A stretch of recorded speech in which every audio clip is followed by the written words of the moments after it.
Hey guys, Linda here. Welcome back to Adore. Hope everyone's having a good day today. Today I'm coming to you with my little March mystery TBR. Yeah, I know I'm in the middle of March. I should have been did this at the beginning of March, but at first I said I wasn't going to do it. But then I went and I was looking through some of my books and I found Laura Griffin. She does romantic suspense, and I was like, I said to myself, you haven't read this yet, so I was like, let me go and do a little TBR for March Mystery Madness. You might hear that little beeping sound. Yeah, my fire alarm need a new battery, and I just haven't changed it yet, so just overlooked that. And this was started by Lindsey Faye Loves Books. I will leave a link below to her announcement of March Mystery Madness. And if you want to participate, or if you're already participating, I think she has some prompts, but I'm not going to do any prompts. Every time I do March Mystery Madness, I always do my own thing. I just read romance books, so that's what I'm going to do. And I'll just show you the books I'm going to read. I'm not going to go over any of them.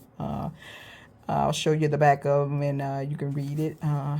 Hopefully you can see that. You can pause it and read if you want to know what it's about. But I think this one, I think the female character going to find a dead body at her coffee shop, and then she's going to bump head with an FBI agent. So that sounded interesting. And then this is Deep Tide. This is book number 4 in the Texas Murder Files. So let me get it. You know, I always read books out of order, so I was like, let me try this out. I don't think I've read any of the other books. I read the only series I mostly read is the Tracer series. I mostly bought all of these books in the Tracer series. And I haven't read any of these in the Texas Murder Files. So I'll start with book 4. Like I said, I always read out of order. So I was like, let me check out Deep Tide by Laura Griffin.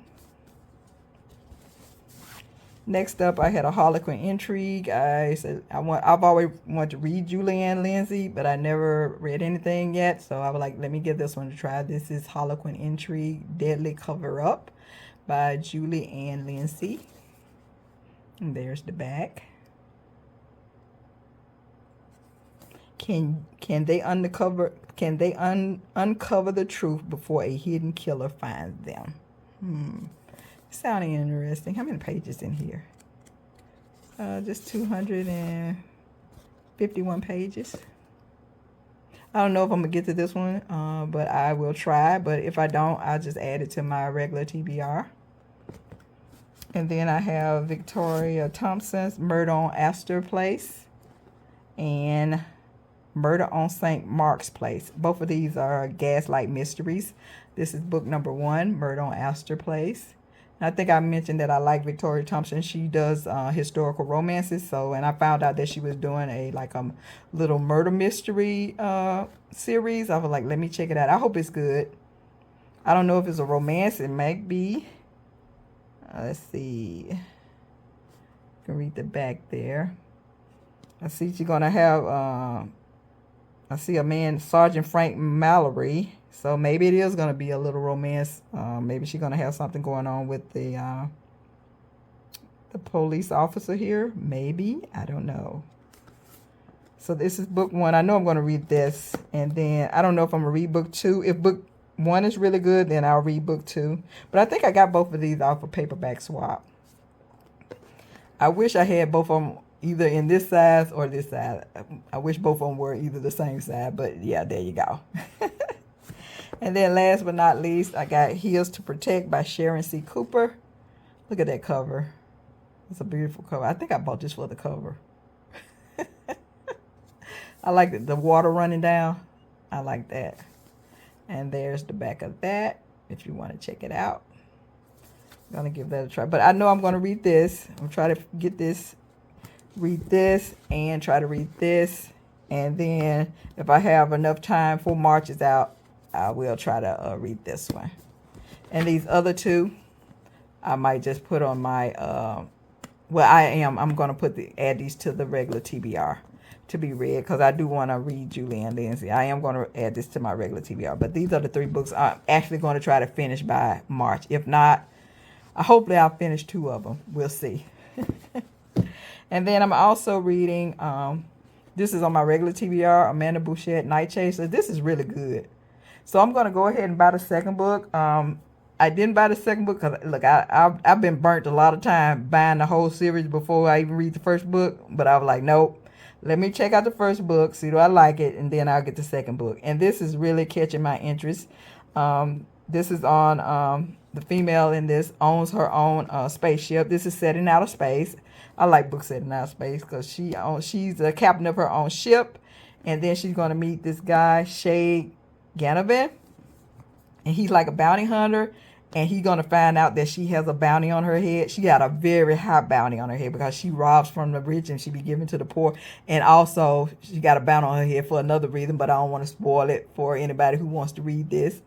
And they've met each other, and she's been telling him about herself and the crew, but she haven't told him that she what she do for a living, but she has been letting him in on some of the stuff because her ship has been damaged, and he owns like a part place, so he's fixing her ship, but she don't know that he's also a bounty hunter because he said with that money that he can get for her bounty, yeah, he can live large for a very long time. He won't have to be working in this shop anymore. And that's where the tension come in, because she's starting to have feeling for, well, she says she likes him, and she started to have sexual feeling for him, and the tension is building because you know that he's a bounty hunter. The reader knows that he's a bounty hunter, and I was like, oh my goodness, this is not gonna go very well. So all the tension and build up and angst, yeah, I was like, oh my goodness, what's going to happen? These are one of those books that you can't put down, and I'm all in on it. So I can't wait to find out what's going to happen. So hopefully I can get to, and once I finish this, hopefully I'm going to start reading this, Murder on Astor Place. So hopefully I can get through those romantic suspense books before March is out. Keep my fingers crossed. Hopefully. But that's all I have for now, and I will link that. I will put the link below for March Murder Mystery Month. I'll leave that link for Lizzie Faye Loves Books. The announcement. That's what I want to say. I'll leave her a link below with her announcing March Mystery Madness, because like I said, we're in the middle of March and I'm just now getting started. But you know how that goes. You say you're not going to do something, then you end up doing it. But that's all I have for now. Until next time, I'll see you all later, and keep reading those romances. Bye-bye.